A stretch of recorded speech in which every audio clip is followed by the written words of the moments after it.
Namaskar, Johar, welcome. Exams are near and I am here, your teacher in Varsha. So, आज मैं यहाँ हूँ आप लोग को एक बहुत ही इम्पॉर्टेंट राइटिंग स्किल से इंट्रोड्यूस करवाने के लिए। ऑल्दो सब लोग जानते हैं 10th में भी ये वाला जो पार्ट है वो किया हुआ होता है, 12th में भी किया हुआ होता है, बट समटाइम्स वी फॉरगेट और sometimes we do not practise, then we just forget the art. तो इस आर्ट को एग्ज़ाम से पहले थोड़ा सा अगर रिविज़न कर लिया जाए that's good. Okay, so in literature we use to do things in very detail, ठीक है। तो डिटेल में तो करनी है, लेकिन कुछ बातें, कुछ एक टर्म्स कैसे होते हैं जो मैथमेटिकल होते हैं, like you have some formula कि इस स्टेप के बाद ये स्टेप करना है, ये स्टेप के बाद ये स्टेप करना है। So if you follow those steps, literature sometimes becomes very easy to understand, to write. तो एक क्वेश्चन जो आता है आप लोगों के क्वेश्चन पेपर का पार्ट बनता है वो, दैट इज RTC, ठीक है। So RTC means reference to the context, आप लोग को लिखना होता है। So how to write RTC, इसके क्योंकि क्लासेस में मैंने अक्सर देखा है, जब क्लास वर्क्स में देती हूँ तो फिर students can't write 1 or 2 lines and they can't start that reference to the context properly. So I must say कि आप लोगों को एक बार ये देखना चाहिए, समझना चाहिए कि कैसे शुरू करेंगे और क्या क्या चीज़ें हो सकती हैं, ठीक है। So the question how it appears in your in your question paper is write reference to the context, ठीक है ना। क्या आएगा question? Reference to the context लिखने के लिए आएगा। अब रेफरेंस देना है कॉन्टेक्स्ट का, ये वर्ड थोड़ा ट्रिकी है, but you are not you are also intelligent to get the trick what is inside. Tricky का मतलब आपके पास एक टेक्स्ट है, ठीक है ना। टेक्स्ट का मतलब लिखी हुई चीज, text messages we send text message, तो लिखी हुई चीज है, लेकिन वो लिखी हुई चीज का कनेक्शन क्या है एक बड़े से पीस में से। तो text, you have the text, but वो टेक्स्ट कहाँ लोकेटेड है, किस किताब में लोकेटेड है और किसने उस टेक्स्ट को लिखा है, you have to tell that, ठीक है ना। क्यों लिखा है, सो ये सारी चीज़ें जब हम बताते हैं तो हम रेफरेंस टू द कॉन्टेक्स्ट बता रहे होते हैं, ठीक है ना। So what we do, text तो वी हैव, टेक्स्ट हमारे पास होता है, लेकिन ये किससे कनेक्टेड है, ऑलराइट। ये टेक्स्ट किससे, CONNECTED कनेक्टेड है, तो ये कौन जो है ना, CON, यही बता रहा है, यही पूछा जा रहा है। जैसे कि आपने कहीं पढ़ा all the world is a stage, तो all the world is a stage is a text, is a line, written text है, लेकिन इसका कनेक्शन कहाँ से है।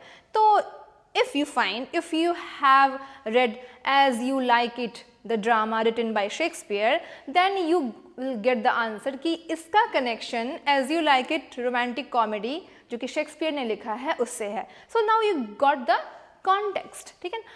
अब अगर आपने context समझ लिया कि ये text किससे connected है, then it's easy to write। लेकिन हाँ, उसके लिए भी कुछ steps होते हैं, कुछ particular sentences होते हैं to start your answer। So let's move to that and समझेंगे हम लोग कि क्या क्या होते हैं lines। उसके पहले ये भी समझ लें एक बार और कि what is RCT, reference to the context।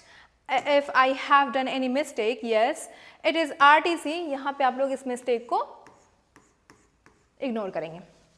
Now, what is it? It is writing with reference to context, means to locate। मैंने कहा ना, locate करना है आपको। अगर आपको कोई एक लाइन दी हुई है, एक लाइन, या you have got 4 lines और 5 lines और एक स्टैंजा ही दे दिया गया है, you have to locate कि where it is written in your books और in your prescribed syllabus, ये किसका पार्ट है। तो पार्ट अगर याद है then you can do it very easily। और उसके बाद उसका तो आपने कोड तो पता कर लिया कि where is it. Now get the relation to a given work, उस पूरे वर्क से, उस पूरी किताब से, means like as you like it में all the world is a stage कहाँ पर है जान गए, लेकिन क्यों है, क्या रिलेशन है उस as you like it drama से, उस पर्टिकुलर पीस का, पर्टिकुलर लाइन का, ये भी बताना आपका काम होता है। And this is also our reference to the context RTC, ठीक है। उसके बाद और क्या करते हैं हम इसमें, रिलेट करते हैं meaning of the work as a whole and then relate to the meaning of the quotation. तो कोटेशन जो मिला हमें उसको तो उसका एक्सप्लेनेशन करेंगे ही और उसका रिलेशन बताएंगे कि वो एक बड़े पार्ट का कैसे हिस्सा है। जैसे कि I am a human being but I am also part of this universe. So universe में और भी चीज़ें हैं but how I am contributing to that universe, मैं क्या कर रही हूँ। I am a teacher, so what is the relation of a teacher with the whole universe, कैसे वो समाज को कंट्रीब्यूट कर रहा है, सोसाइटी को कंट्रीब्यूट कर रहा है। सो हाउ अ डायलॉग और हाउ अ लाइन और अ कोटेशन और multiple lines are related to the whole text, whole book. तो ये बात भी बतानी होती है। नाउ कभी कभी ऐसा ये भी होता है कि आपको कुछ लाइंस मिली जो कि एक ड्रामा का है, या फिर कुछ शॉर्ट स्टोरी की कुछ लाइंस मिल गई, या फिर आपको नॉवेल की ओपनिंग या कंक्लूडिंग लाइन मिल गई। तो ये लाइंस क्या लीड कर रही हैं, क्या इससे कुछ टर्न होने वाला है नेक्स्ट सीन, या इसके पहले जो हुआ था उसके बाद इसका होना जरूरी था।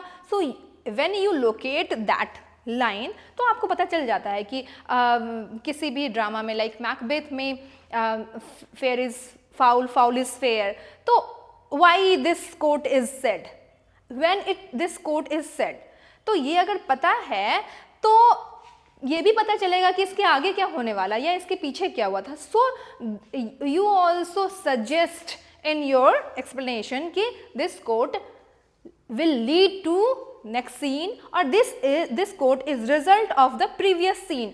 So you also do that in your reference to the context RTC, ठीक है।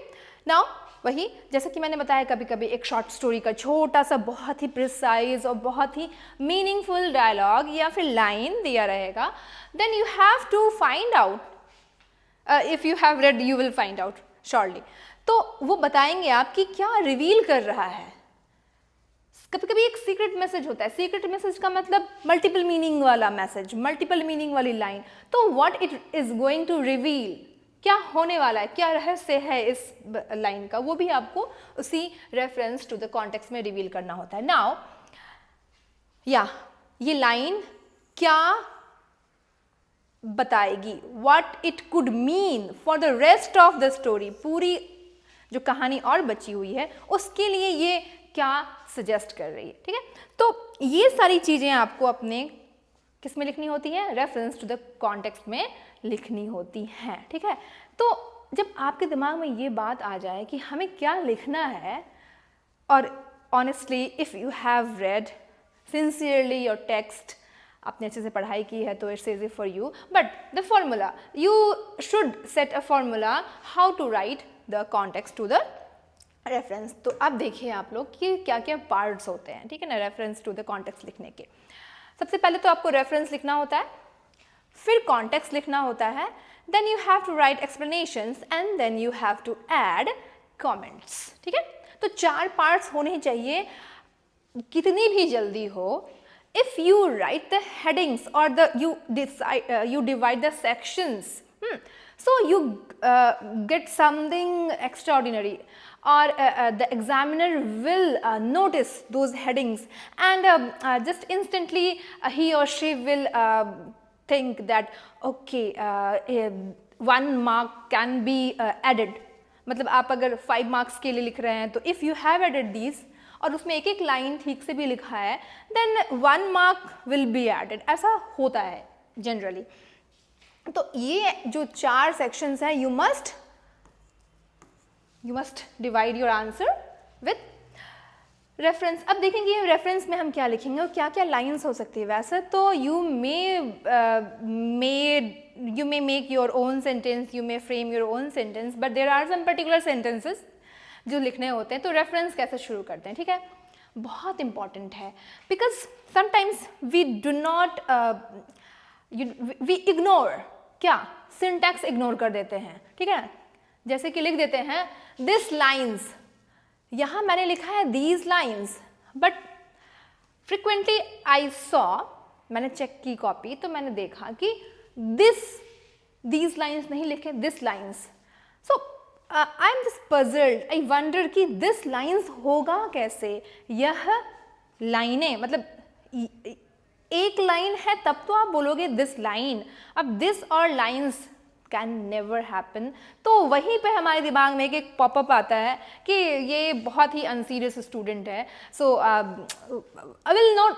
We do not check. कभी कभी तो ऐसा होता है कि जब ये फर्स्ट लाइन में ऐसी मिस्टेक करी है इसने तो फिर आगे क्या ही लिखा होगा. सो डोंट क्या do this serious mistake, don't repeat. तो क्या करना है, दीज लाइन्स से स्टार्ट करना है. These lines have been taken from the poem. Poem का आप टाइटल दोगे ABCD whatever, written by XYZ. Nice, very easy. These lines have been taken. These lines have been taken. कहाँ से? From the poem का नाम. And it's necessary कि poem का नाम आप लोग किस में लिखेंगे?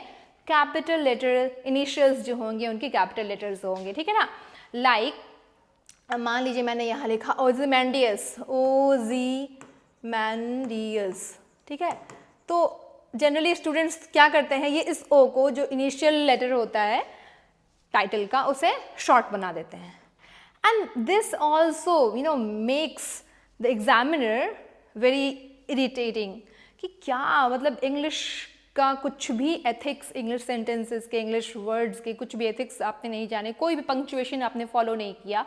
So this makes a very bad impression on examiner. तो यहाँ भी आप बहुत ज़्यादा डिडक्शन होता है आपके मार्क्स का. So consider that, keep that in mind, like make a sign कि आपको ये नहीं करना है. लाइक आप एक बार रिव्यू जरूर करना, ठीक है, आफ्टर राइटिंग योर आंसर कि आपने कहाँ कहाँ वो मिस्टेक की है. If you correct that mistake in your answer sheet ना, तो एटलीस्ट एग्जामिनर विल थिंक कि अरे इसने गलती की थी लेकिन इसने सही कर दिया. सो ये भी कर सकते हो. बट और ऐसा भी होगा कि if you made once it this mistake then in next exam you will not. तो इसकी प्रैक्टिस वैसे तो घर पे ही करनी चाहिए, बार बार एग्जाम आंसर्स देख करके. बट और ये प्रॉब्लम हो जाती है, कैपिटल लेटर वाली प्रॉब्लम ज़्यादा होती है क्योंकि हम लोग जो हिंदी स्पीकर्स हैं we do not have capital letters. कोई प्रॉपर नाउन में कैपिटल लेटर नहीं करना है, कोई आई में कैपिटल नहीं करना है, ठीक है ना. बिगनिंग करनी है सेंटेंस की तो कोई कैपिटल नहीं करना है. So we are in that habit of not capitalising any letter. लेकिन if we are pursuing English literature or if we are learning the language, we must learn the punctuation and capitalization, whatever the rules in that language, ठीक है. तो यहाँ पे आपको title का जो नाम, टाइटल जो है पोएम का, उसको लिखना है कैपिटल में. And then again the name of the poet और द राइटर, उसका भी नाम कैपिटल से स्टार्ट करके लिखना है, ठीक है. नाउ आपको दूसरा सेंटेंस क्या हो सकता है, दिस इज एन एक्सट्रैक्ट. ये एक एक्सट्रैक्ट है, मतलब पूरे के पूरे बुक से एक छोटा सा एक्सट्रैक्ट निकाला गया है from the poem. Again the name of the poem that will start with क्या, कैपिटल से स्टार्ट करेंगे, लेटर से. रिटन बाय द पोएट, जो भी हो उनका नाम भी लिखेंगे कैपिटल से, ठीक है. This can be a line. Next line क्या हो सकती है, दीज लाइन्स अकर, ठीक है ना. These lines occur, यहाँ पे OCCOUR अकर ही लिखना है, अकर्स नहीं लिखना है, because it will again make subject verb agreement error, ठीक है ना. इस एरर को भी you don't have to do that, you don't have to commit that mistake in your answers, ठीक है. तो ये तो आपने किया. Written by, yes written by याद रखेंगे एकदम अच्छी तरीके से. द ओपनिंग और कंक्लूडिंग लाइन्स, अब ये 3 लाइन आपकी ना मास्टर लाइन्स हो सकती हैं. These 3 lines are signature lines. इससे आप स्टार्ट करो, there will be no hurdle, there will be no confusion. कैसे स्टार्ट करें, just start by writing these lines, ठीक है. इसके बाद आपको एक और मतलब एक्स्ट्रा ऐड करना है. अब अगर थोड़ी अच्छी, थोड़ी रिच आंसर लिखने हैं, then you can start, then you can think कि ये लाइन्स क्या ओपनिंग है या फिर मिडिल स्टैंजा है या फिर एंडिंग स्टैंजा है, ठीक है ना. ये भी आप ऐड कर सकते हो. That will add an adjective. Adjective का मतलब उस लाइन की विशेषता हो जाएगी वो कि ये ओपनिंग लाइन है और कंक्लूडिंग लाइन है, या फिर फर्स्ट स्टैंजा है, लास्ट स्टैंजा है और मिडिल स्टैंजा है। तो आपको ये डिसाइड करना पड़ेगा and it will add a charm in your answer कि या द स्टूडेंट्स नो, क्या जानते हैं वे कि ये लाइन कहाँ पर है, एग्जैक्टली कहाँ सिचुएटेड है, बिगिनिंग में, एंड में और मिडिल में, ये भी जान लेंगे। इसके बाद आपको क्या लिखना होगा रेफरेंस में, form of the poem means कि ये सनेट है, लिरिक है, ड्रामेटिक मोनोलॉग है, ओड है और बैलेड है। You have to identify and you have to write that कि किस तरह की पोएम है, ठीक है। और अगर ये कोई लाइन ड्रामा से लिया गया है so you have to write that कि ये ड्रामा से लिया गया है and these lines are uttered by और स्पोकन बाय दिस कैरेक्टर और that character and this is this piece of dialogue is this conversation is taking place between two characters। तो ये चीज़ें भी आपको वहाँ स्पेसिफाई करनी होंगी, ठीक है। और कभी कभी ऐसा होता है पोएम कोई बहुत बड़ी पोएम होती है, large poem, so before beginning of the poem there is an epilogue. तो अगर उस पार्ट को अगर दिया गया है आपको रेफरेंस टू द कॉन्टेक्स्ट लिखने के लिए, तो यू कैन टेल कि these lines have been taken from the poem and written by this and this is part of the epilogue, ठीक है। तो ऐसा भी होता है। सो यू हैव और एज आई गेस कि सब लोगों ने पढ़ाई की है and they know every bit of their syllabus. तो जानते हुए आप लोग इन सारी चीज़ों को मेंशन करेंगे वहाँ। तो सबसे पहले जो 3 लाइन्स हैं इनमें से कोई एक सेलेक्ट कर लेंगे, उसके बाद देखेंगे कि ओपनिंग, कंक्लूडिंग और middle part of the drama, short story, poem है एंड उसका फॉर्म बताएंगे कि ये ओड है और सनेट है 14 लाइन्स वाली, और लिरिक है, एक शॉर्ट पोएम है, या फिर ड्रामेटिक मोनोलॉग है, या फिर ड्रामा का कौन सा कैरेक्टर इस पीस ऑफ डायलॉग को क्या कर रहा है, डिलीवर कर रहा है। So you have to identify that और इसे ही आपको रेफरेंस में लिखना होगा, ठीक है। अब आप लोग को दूसरे सेक्शन में कॉन्टेक्स्ट में क्या लिखना होगा। कॉन्टेक्स्ट में लिखना होगा कि इन लाइन्स में पोएट किस बारे में बात कर रहा है इन अ वेरी ब्रीफ मैनर, ठीक है ना। कॉन्टेक्स्ट में बहुत ब्रीफली कहना होगा कि आप स्टार्ट कर सकते हो, इन these lines the poet narrates about a situation, a thing, an emotion, किसी भी चीज़ के बारे में, जिसकी चीज़ के बारे में बता रहा है उसका रेफरेंस आपको देना है, ठीक है। उसका कॉन्टेक्स्ट देना है आपको यहाँ। और या फिर अगर वो किसी ड्रामा की लाइन्स हैं, ड्रामा का डायलॉग है, तो कहेंगे in this piece of dialogue, because पूरा डायलॉग तो होता नहीं है, आप पूरा डायलॉग तो देते ही नहीं है, 2 लोगों का डायलॉग तो देते ही नहीं है। तो पीस ऑफ डायलॉग मतलब डायलॉग का एक टुकड़ा दिया हुआ है वहाँ पे। द प्ले राइट टेल्स, अब यहाँ पे आपको अच्छा रहेगा कि प्ले राइट ऐड करना, because drama is written by a playwright, it is not written by a poet, ठीक है। सो ऑथर नहीं लिखा, अगर स्टोरी लिखी है तो यू कैन राइट ऑथर, और नॉवल में भी ऑथर आप यूज़ कर सकते हैं। But if you are writing explanation of a drama piece, drama का जो कोट है उसका, तो you should write playwright, ठीक है। So this is context. अब आते हैं हम लोग इस पर एक्सप्लेनेशन पे। नाउ इसमें आपको थोड़ा सा रिटेलिंग, रीफ्रेजिंग करनी होगी। रीफ्रेजिंग का मतलब जो बातें लिखी हुई हैं वहाँ पे उसकी पहले एक आप ब्रीफ मीनिंग बताएंगे, then you will elaborate the meaning, ठीक है। और रीफ्रेजिंग का मतलब जो बातें लिखी हुई हैं, जो लाइंस में जो मीनिंग है उसको आपको अपने शब्दों में लिखना है, ना कि आपको जो वहाँ लिखा हुआ है उसी को फिर से रिपीट कर दें। No, that will make a very bad impression on examiner. तो आप पहले ब्रीफ मीनिंग लिखेंगे एक लाइन में, जो कि आपने रेफरेंस में भी लिखा है, और वो बहुत छोटा सा इंडिकेशन था, ठीक है। अब आप उस इंडिकेशन को क्या करेंगे, इलैबोरेट करेंगे और ब्रीफ मीनिंग को लिखेंगे पहले उस पैसेज के, फिर जो हिडन मीनिंग है उसे लिखेंगे। एंड उन हिडन मीनिंग्स को लिखने के लिए, उन हिडन मीनिंग्स को कन्वे करने के लिए पोएट ने क्या क्या डिवाइसेस यूज़ किए हैं, कौन कौन से फिगर्स ऑफ स्पीच यूज़ किए हैं, क्या स्टाइल लिया है, ठीक है ना, जो कि प्रॉपरली उस आइडिया को कन्वे कर रहा है. So now you have to identify those things, ठीक है, जो कि आप लोगों ने रिटोरिक्स में पढ़ा होगा, ठीक है.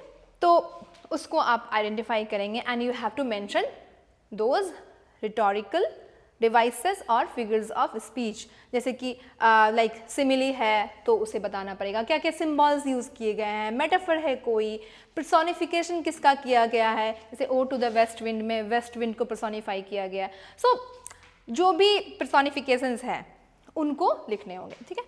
इमेजरी क्या है, तो ये सब चीज़ें आपको किस में लिखनी है, अब एक्सप्लेनेशन में. So you have to like all the layers of meaning you have to reflect, you have to deal with or you have to write in your answer. तो थोड़ा डिटेल करके आप यहाँ पर लिख रहे हैं एक्सप्लेनेशन में, ठीक है.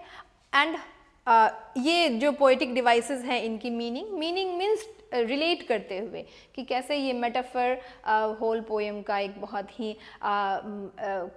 मेन मेटाफर है, ठीक है ना.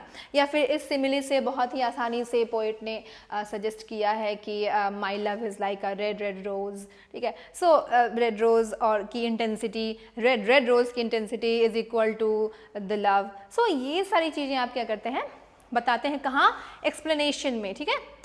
सारे मेटाफर, सारे फिगर्स ऑफ स्पीच. अब देखेंगे कमेंट्स. तो कमेंट्स यूजुअली लिखा भी जाता है कभी कभी, sometimes students just leave that portion, but if you can add, if you have time, so please add this. तो कमेंट्स में क्या लिखना होगा ना कि आपको रेलेवेंस बताना होगा. रेलेवेंस मतलब if you are reading a poem in your syllabus, इसका ये मतलब नहीं है कि ऐसे ही किसी ने लिखा था तो आपको पढ़ना ही पढ़ना. No, it has some relevance to this age and to the literature of the world also.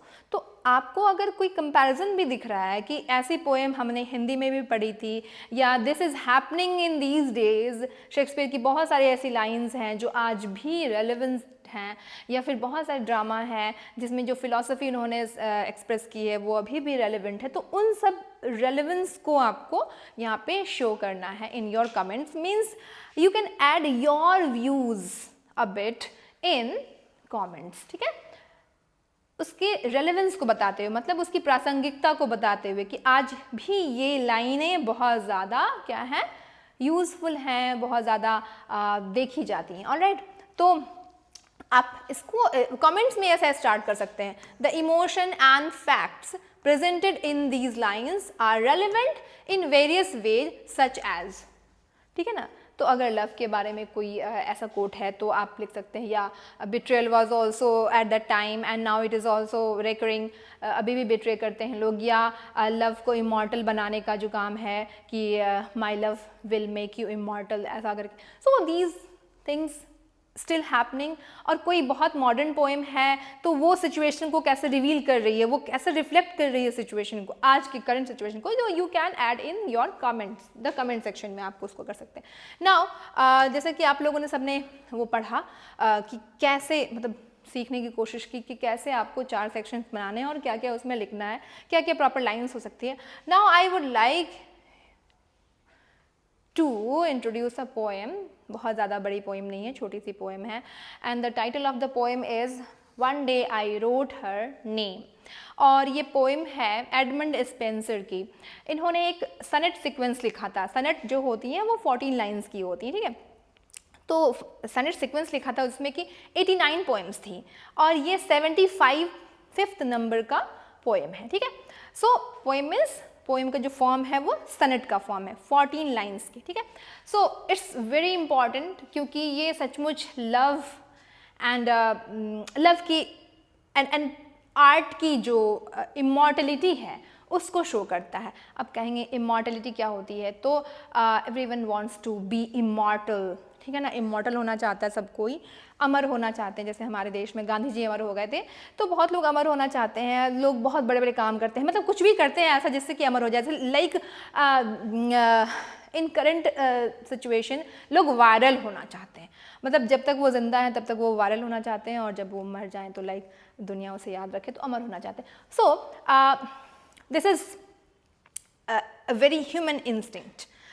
तो एक राजा था ओजीमेंडियस, पीबी शेली ने वो भी पोएम लिखी है कि वो उसने अपने टाइम में ही, अपने लाइफ स्पैन में ही उसने अपने एक बहुत ज़्यादा ह्यूज स्टैचू बनवाया था, so that people will recall them, people will keep remembering him, या people will not forget him. लेकिन एक टाइम ऐसा आया कि वो सब सैंड में चला गया, मतलब टूट गया, everything destroys, nature destroys everything, क्योंकि नेचर डोमिनेट्स, तो वो टूट गया। So that is a poem which I एक बार मैंने अभी कहा था, ओजीमेंडियस, ठीक है। अब वो तो अमर नहीं रहा, लेकिन उसका आर्ट, जिसने उसे बनाया था, वो उसका जो आर्ट है दैट इज इमॉर्टल। सो यहाँ पर भी, इस पोएम में भी एक बार आप लोग रीड करेंगे तो देखेंगे कि पोएट लिखते हैं कि one day I wrote her name upon the strand, मतलब रेत पर उन्होंने वो उनका नाम लिखा, किसका, अपनी बिलवेड का नाम लिखा। So the title itself suggest Amoretti. अमोर का मतलब होता है इटालियन में love, and ERETTI means related to love, ठीक है। तो लव पोएम का ही पार्ट है, जो कि एडमंड स्पेंसर अपनी बिलवेड, जो कि उनकी सेकंड मैरिज होने वाली थी, जैसे एलिजाबेथ बॉयल के साथ जो कोर्टशिप था, उस समय वो लिख रहे थे। तो उनके साथ जो उनका अफेयर चल रहा था, तो उस समय जो वो पोएम्स लिख रहे थे, that is included in this sonnet के सीक्वेंस में। So this is the scene, Edmund Spenser is sitting with his beloved Elizabeth Boyle and he is writing her name on strands, मतलब sand पे, shore पे, समंदर के किनारे। तो that's the scene. One day I wrote her name upon the strand but came the waves and washed it away. धुल गया सब, एक लहर आई, everything is washed. Again I wrote it with a second hand, फिर से लिखा उन्होंने। But came the tide, फिर से tide आया, and made my pains his prey, मतलब मैंने जो दर्द जितना मेहनत करके लिखा था वो उसे खा गया, मतलब उसने अपना उसे प्रे बना लिया, PREY, प्रे मतलब शिकार। Vain man said she, उसने कहा बेकार का काम कर रहे हो, वेन मतलब बेकार का काम कर रहे हो, एलिजाबेथ बॉयल ने कहा ऐसा। दैट डज इन वेन, ऐसे जो कि हमेशा बर्बाद ही हो जाता है, तुम जो भी कर रहे हो। और फिर कहा कि a mortal thing so to immortalize, तुम मेरा नाम जो कि मॉर्टल है, ये खत्म हो जाने वाला है, इसे तुम इमॉर्टलाइज करना चाह रहे हो by writing that on strand, by writing on the sand. तो ये नहीं होने वाला है, ठीक है। तो और फिर कहती हैं कि for I myself shall like to this decay, मैं भी खत्म हो जाऊंगी। डिके का मतलब over the time the things क्या होते हैं, डिस्ट्रॉय, डिके, डिकम्पोज हो जाते हैं, ठीक है। And eke my name we wiped out likewise, और मेरा नाम भी मिट जाएगा, जैसे कि आज तुम स्टैंड पर नाम लिख रहे हो and this is the waves are washing it away, तो मेरा नाम भी खत्म हो जाएगा। Now what Edmund Spenser replies, not so, नहीं ऐसा होगा। कोड आई मतलब कोट, मतलब उन्होंने कहा लेट बेसर थिंग्स डिवाइज, बेसर थिंग्स मतलब जिनकी कम वैल्यू होती है वो डिवाइज हो जाते हैं, उनका एंड होता है टू डाई इन डस्ट, जो कि डस्ट में मिल जाते हैं, धूल में मिट जाते हैं। But you shall live by fame, you means my beloved Elizabeth Boyle, you will live by fame, अपनी प्रसिद्धि से तुम जीती रहोगी, means you will never die. My words, words का मतलब यही वर्ड्स, ये जो उन्होंने लिखा है ना अभी तक है ना, वी आर रीडिंग दिस, तो माई वर्ड्स मतलब मेरी पोएम, योर वर्चूज तुम्हारी अच्छी बातें, मतलब you are chaste, you are loving, you are my wife and our love is very faithful. So ये सारी चीज़ें रेयर शैल एटरनाइज, ये सारी चीज़ें एटर्नल हो जाती हैं, they never die. And in the heavens write your glorious name, और तुम्हारा नाम जो होगा ना हेवन में लिस्ट में रहेगा, हेवन के लिस्ट में रहेगा। ऐसी कोई लिस्ट नहीं होगी जिसका पेज फाड़ दिया जाए और ख़त्म हो जाए। So your name will be written in heavens list, ठीक है। Where when as death shall all the world subdue, जब पूरा वर्ल्ड भी खत्म हो जाएगा, our love shall live and later life renew, और हमारा प्यार जो है वो जिंदा रहेगा और सारे जो फॉर्म्स हैं लाइफ के उनमें वो रिन्यू करेगा अपने आप को, मतलब लव इज एवरीवेयर ना, तो wherever love will be our love will reflect in those forms. तो ये पूरी की पूरी पोएम क्या है, love and immortality and art. तो थ्रू माई आर्ट, अपने आर्ट के मीडियम से, आर्ट के माध्यम से मैं तुम्हें जिंदा रखूँगा। And yes, art makes us immortal. आपने कुछ भी आर्ट किया है तो इट कैन बी प्रिजर्व्ड, और मोस्टली वर्ड्स से तो प्रिजर्व होते ही हैं। आप लोग जानते हो कि मैडम तुसाद जो एक म्यूज़ियम है वहाँ वैक्स की जो वो बनाई हुई हैं चीज़ें, वैक्स का स्टैचू बनाया हुआ है, that is also to immortalize people. लेकिन इट हैज़ एन एंड, कभी अगर बहुत ज़्यादा temperature, although temperature is maintained, लेकिन थिंग्स हैपन। तो ये चीज़, अब अगर now you have read the poem, अब आपको सारे कॉन्टेक्स्ट पता हो गए कि किसने लिखा, कब लिखा, क्यों लिखा, थीम क्या है, लव है, इमॉर्टलिटी है, एंड या लव, इमॉर्टलिटी एंड आर्ट है। तो अब अगर आपको ये दे दिया जाए part, not so quod I let baser things devise to die in dust, जो धूल में मिल जाती हैं, छोटी मोटी चीज़ें होती हैं। You shall live by fame, and fame किस चीज़ का, मेरे वर्ड्स का फेम, जो मैं लिखूँगा उससे जो फेम, वो जो इतना प्रसिद्ध हो जाएगा मेरे राइटिंग्स, उसमें तुम जिंदा रहोगे, क्योंकि मैंने बहुत सारी ऐसी पोएम लिखी है जो तुमको डेडिकेट किया हुआ है, तुम्हारे बारे में लिखी है, ठीक है ना, और वो एटर्निटी तक रहेंगी, मतलब जब तक सूरज चांद रहेगा तब तक ये वर्ड्स रहेंगे और इन वर्ड्स में तुम रहोगी। So I will make you immortal by my art and in the heavens write your glorious name, और वहाँ तुम्हारा नाम लिखा जाएगा। So it will never be washed by waves, ठीक है। So with these lines, with these poem and with these answer writing skill, I am closing this session. आप लोग प्रैक्टिस करेंगे जरूर, and you will find this very interesting. Thank you very much. Bye bye.